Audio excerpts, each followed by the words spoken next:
Alright, so in this video, we're going to go over how to find areas of 2D objects. We're going to find the surface area of three-dimensional objects. And then we're also going to learn how to calculate the volume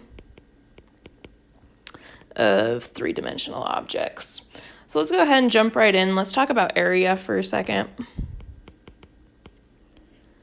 So depending on the shape, you're going to have a different formula to find your area. So let's go ahead and just start out by talking about a rectangle. So you're going to have some length for your base, some length for your height. And so the area of a rectangle is just going to be your base times your height. And that's going to be the same thing. You're going to use the same equation for any parallelogram that you might have. So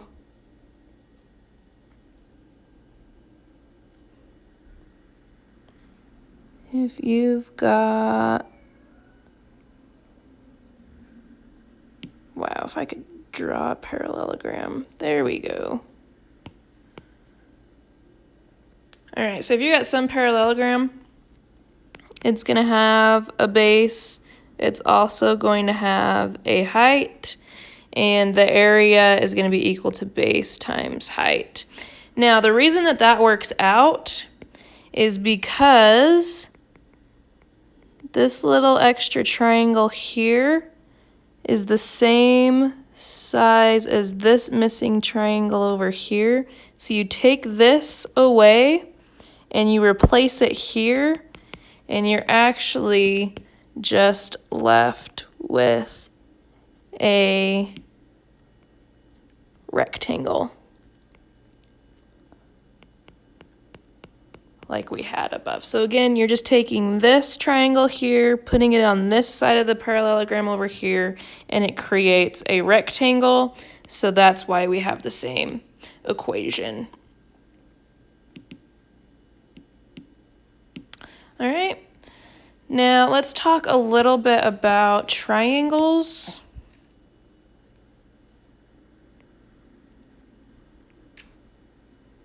So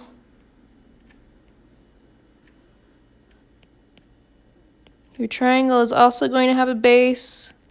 It's also going to have a height. And the area of a triangle is going to be 1/2 base times height.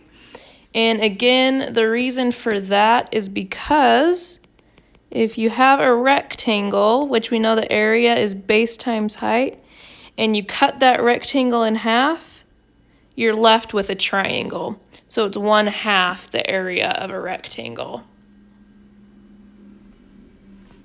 All right, so the next shape we want to talk about is a trapezoid.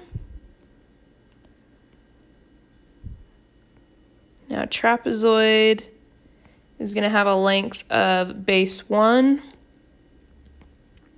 length of base 2, and it's also going to have a height. And the area for that is going to be 1/2 B1 plus B2 times height. And the way I like to think about that is if we were to make B1 equal to 0, if we were to do that, then we'd be left with a triangle, which we know is 1/2 base times height. But if B1 goes to 0, you're left with 1/2 base times height, which is your triangle. So as you expand your base 1 out, that's when you add it to your base 2, because it's like you're adding more triangles in there.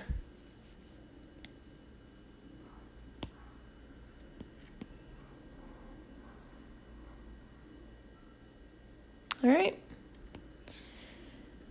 And then finally, the area of a circle, it's going to have some radius r, and the area is going to be pi r squared.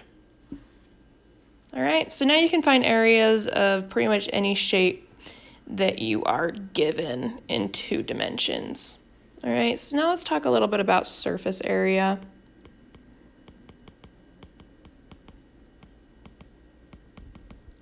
So the surface area is the area that covers the outside of a 3-dimensional object. So for example, if we have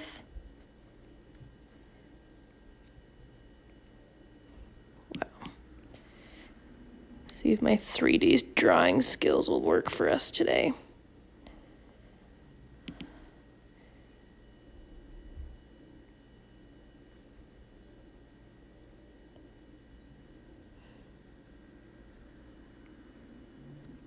All right, that's not too bad. If we have a rectangular prism, it's going to be the area of every side added together. So your surface area is the sum of the area of each surface. So you just take your individual 2-dimensional shapes, you find the area of that, add it to the area of that, add it to the area of that, and then of course you got to do the bottom, the left side, and the back side as well. So you're going to have 6 sides to that. You could also have things like triangular prisms. So you just make sure you get the area of your triangle there. This side's obviously going to be a rectangle. This side down here that you can't see is going to be a rectangle. That's going to be a rectangle. And then your other side over here is going to be a triangle. All right. So you just have to be able to identify which shape you're taking an area of, add them all together. That's your surface area.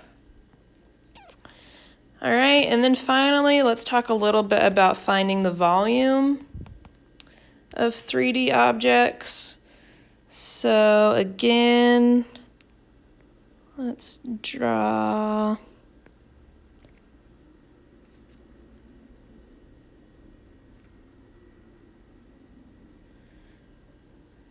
some rectangular prism. Now the volume is going to be how much of something would fit inside of this 3D object. So for example, if you were to open this end of your object here and fill it with water, it would be how much water would fit inside that particular object. And so the way that you're going to do that is you're going to find, the area of one of the ends of your object. So you're going to find that area and then multiply it by its depth. So you're going to have this area and then you're going to push it down the rest of that length and you're going to find the volume of that whole object. So for a rectangular prism, we're going to have some height, some base, and some length or depth or whatever you want to call it. So you're going to have 3 dimensions on this prism. All right, and so your volume, which we write like a V and then a horizontal line through it for whatever reason. That's what they decided. It's going to be the area of this end. So B times H times the depth all the way down, so L. So So B times H times L. Now, if we were to add numbers to this, so let's just say this is going to be 4, this is 2, and this is 8. The volume of our object would be 4 times 2 times 8. But let's say for a second that you didn't pick that end to take the area of, and you wanted to take the area of this end and then multiply it by that depth. You're going to get the same answer because we're just multiplying. So in that case, your volume is going to be the area of this end, which is going to be L times H, and then times your depth is going to be B. So that's going to be 8 times 2 times 4, which is the same thing as this thing. So it doesn't matter which end you take your area of, just take an area of an end and then multiply it by the other dimension that you haven't used yet. Multiply it by its depth. So you're essentially taking this here and then pushing it all the way through. So you're filling that whole object with something. All right, and that also works for cylinders as well.